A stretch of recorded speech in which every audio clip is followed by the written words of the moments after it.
Everybody, and welcome back to Robert's Reviews. Today we are starting a new series. So for those of you who don't know, the series that I have currently going on are Leonardo DiCaprio films, MCU, Steve Carell films, and requests.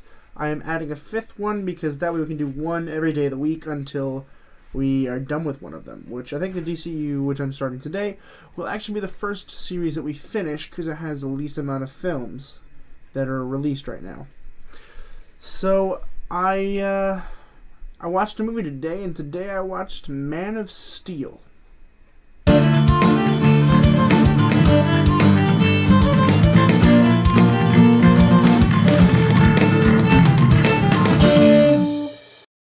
Man of Steel was released in 2013. It was written by David S. Goyer and directed by Zack Snyder.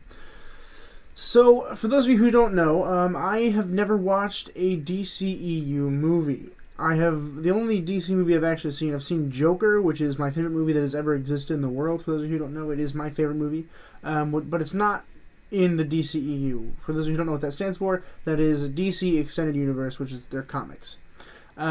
So, I've seen that, and I've seen like a couple of the Batman trilogy from years ago, the one with Heath Ledger in it, and Gary Oldman.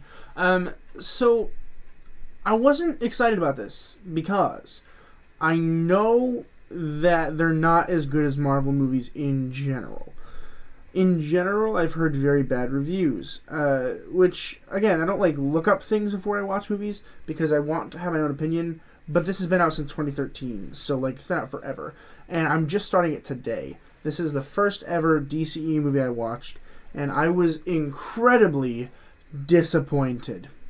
So for those of you who don't know what Man of Steel is about, essentially it's about this. There's a planet called Krypton, and it basically is getting destroyed. But before it can get fully destroyed, a man named Jor-El, who is a father of a naturally born son, so the way we give birth, they don't do that there in Krypton, but they did, and they sent their son, I forget what his name was, who becomes Superman, down to Earth, and to keep him safe. And they hope that he will basically continue to make the world a better place, except not on Krypton, but on Earth. And so Clark Kent grows up there and becomes Superman and saves the world when I think it's his uncle comes back and tries to destroy the place, and kind of does destroy the place, but we'll get there later. Before we talk about acting, I'm going to talk about a lot of things that I did not like about this film. There's very little that I did like, and I will talk about those as well. But first, let's talk about things that I didn't like. To start with, the randomness of the plot disturbs me, right? So, because we're human, and the way that our brain works, we typically like to view things from left to right, and in chronological order, right? When you read a book, you look left to right. And when we think about lives and events, we think from timeline, right? We don't want to think the ending, the beginning, right? People do that. Movie makers do that. It's not smart most of the time. And this is definitely one of the ones where it's not smart.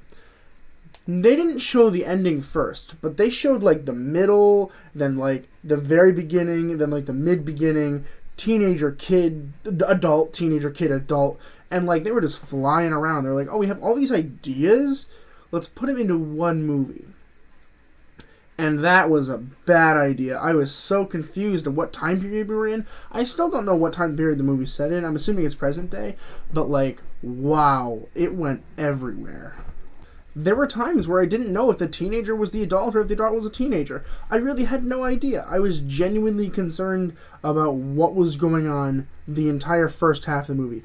The second half of the movie, plot-wise, makes enough sense and is chronological to the point where we can follow it and make sense of it. The beginning of the movie is a cluster crap of just images from his life, and wow, is it confusing. I did not enjoy watching the beginning of this movie at all. Speaking of the beginning of the movie, there's a scene, it's one of the shirtless scenes with Henry Cavill, and what happens is he catches on fire. And one thing I noticed about this film is that the fire looks bad all the time. So let's talk about CGI first. It's very noticeable that a lot of the fight sequences and stuff like that were CGI. It was very obvious that the cape was CGI. It was very obvious that like the costumes that the Kryptonians were wearing were CGI. And you never want to notice that things are CGI. And this is 2013. Like, CGI has been around for a long time in 2013, and people have perfected it. And then they show us this, and it's just like, it's a huge step back in terms of CGI. And the fire in particular was awful. Like, wow, it looked bad. The one thing CGI that I thought was really amazing, the buildings in this film where they like fall down and destroy look very good. Either there was a very good CGI artist that was doing that, or there were mini models.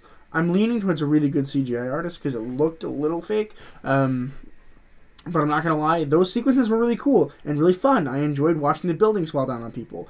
And, like, I enjoyed that. And it looked good. And it looked real. And then they would show me this fire that just looked so fake. And it was awful.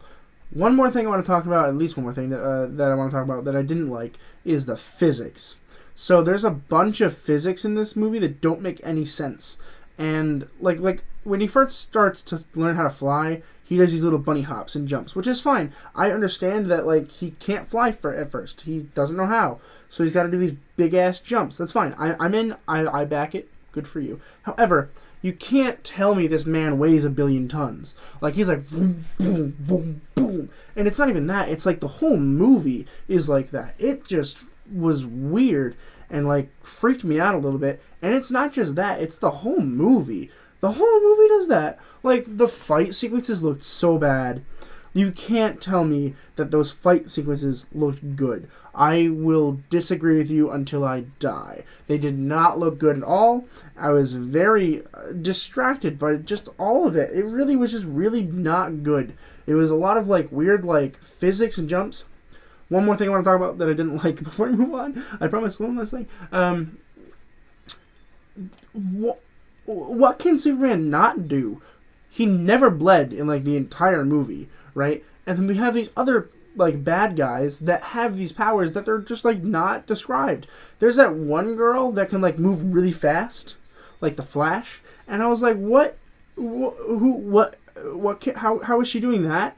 And, like, why is she doing that? And what is going on? And, like, we don't know what Superman's powers are. Nobody knows his weakness in this movie. I never heard kryptonite once. I'm hoping that comes up in the future because I know that about Superman. I never, like, watched a Superman movie, but, like, I know that part. And for someone who doesn't know about DCEU or anything, like, Superman related, this should be easy to follow along. It's a standalone movie, technically. We should be able to watch it and understand what is going on without having to read the comics. I understand it's a comic book movie, and it's based off of comics, but the idea of a film is that it's an adaptation of such, and therefore, it should count as a standalone, where we can understand what is going on at all times, even if you haven't read the comics. It's not an extension to it, it's an adaptation, and I was confused most of the time. There were some plot points that I enjoyed. I enjoyed Lois Lane for the most part. I enjoyed Superman's growing up. I wish I saw it linearly so it made more sense and I could make full understanding of it, but I liked the idea of it. I liked the idea of him at the end of the movie becoming Clark Kent and, like, went to the Daily Planet. However, that disguise is bullshit. Pardon my French. What? He puts on glasses and he's a different person? No, and more no. You're wrong. I hate that. I hate it so much. Moving on. Let's talk about the acting, which is quite a redeeming part of this film, I think. So first of all, Henry Cavill as Clark Kent or Superman. So I think he did particularly fantastic at being Superman. Being Clark Kent, we didn't have a lot of Clark Kent. The best Clark Kent moment in the film is when his dad dies and he's screaming at the tornado. Fantastic shot. The tornado looked great. That whole sequence, that scene, whoever did that scene, good for you, was really good. But Henry Cavill in particular was really, really fun to watch in that movie. I enjoyed this movie with him in it. I enjoyed that he was Superman. I liked it for the most part. There are some times where, like, he would make these weird faces, like, after he would, like, land or, like, jump, and, like, It was weird. I don't know how to explain it. It was weird. I wonder if those were CGI. They probably were. I don't know for sure, but I'm pretty confident that some of him was CGI for some of the parts, particularly the fights. Those fights did not look real. They did not look filmed. They looked very CGI. Amy Adams as Lois Lane. First of all, incredibly attractive. And second of all, really good job. I really enjoyed watching her in this. I've heard that she tried to be Lois Lane forever, and she did a really good job. I just recently watched her in a movie. I don't remember what movie it was, but I remember being like, wow, she's really good. I think, was she in Catch Me If You Can? I think she was in Catch Me If You Can. I enjoyed that movie, and she was great in whatever movie it was that I watched her in. I'm pretty sure it was that one. She was really good. And in this one, she's also really good. I enjoyed watching her performance. And, her chemistry with Clark Kent was, really good the entire film. I was quite impressed with how they were able to just make that happen really quickly. And, they brushed it off like it was nothing. And honestly, I'm okay with that. Most of the time, I would complain about it. This time, I was like, you know what? Fine. I get it. They're together. I get it. It's fine. Overall, generally, a really good job for Adams here. Michael Shannon as General Zod, who's the big bad guy, who's the uncle, I guess, of Superman. And I liked his acting. I think his acting was particularly fantastic. However, I didn't like the character almost at all. He just didn't seem like a very good bad guy. Superman should have kicked his ass way sooner. I don't understand what was going on there. But overall, his acting was really, really solid. I enjoyed his bad guyness. I enjoyed that he didn't like Superman. But I feel like at some point we have to have a little bit more humility to the film, where maybe they try to work together on something. Maybe can they collaborate for a quick second and figure out can we come to an agreement here? It just felt very evil for evil's sake, which if you know me from any of my videos, I don't like it when things are just evil for no reason. So that felt really annoying to me. But overall, Shannon did a good job. I enjoyed his performance a lot. Russell Crowe as Jor-El, who is the father of Superman. I want to point out that he was really good in this movie. I don't watch Russell Crowe a lot, but he was really solid in this movie, particularly in the beginning where it was kind of his job to draw you in. That was where you saw most of Russell Crowe anyway, was in the very beginning of the film. And I didn't hate him in this movie. I really enjoyed him, and I watched him a lot, and I liked it a lot. I paid very close attention whenever Russell Crowe was on screen because he was so good. He was captivating. And his character was fun. I liked that, I like the whole morality of him. I really enjoyed the character. I almost wish we just had a movie about the father and what he did growing up and shit. I really enjoyed his performance. Overall, I did not enjoy this movie almost at all. The acting was good. Some of the CGI was good, but most of it was distracting and bad. I did not like the plot jumps for no reason. And I am not particularly excited to watch Batman v Superman Dawn of Justice, but for science, I will. At the end of the day, I'm going to have to give this movie a D+. Well, that was my first review of the DCEU.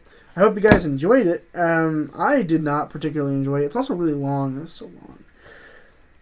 For those of you who are interested, next time we have a DCEU film will be on the 8th. So, on the 1st of February... oh, God, I forgot to watch Your Honor today. On the 1st of February, I'm actually doing a review for Your Honor, which is a show that is on Showtime right now. All the DCU movies, by the way, are on HBO Max. If you have HBO Max, you can watch them there. Your Honor is a great show with Bryan Cranston in it on Showtime, and it will be finished on the 31st of January, so I will be releasing a video on that on the 1st instead of a DCU film on that day. So Batman v Superman Dawn of Justice will come out on the 8th of February. To end the week off, we have Gangs of New York, Doctor Strange, Alexander the Terrible, Horrible, No Good, Very Bad Day, whatever that is, and Fargo. So I hope you guys are looking forward to that. I hope you guys have a good start to your week. As always, keep watching movies and television, stay educated, and I'll see you guys in the next video.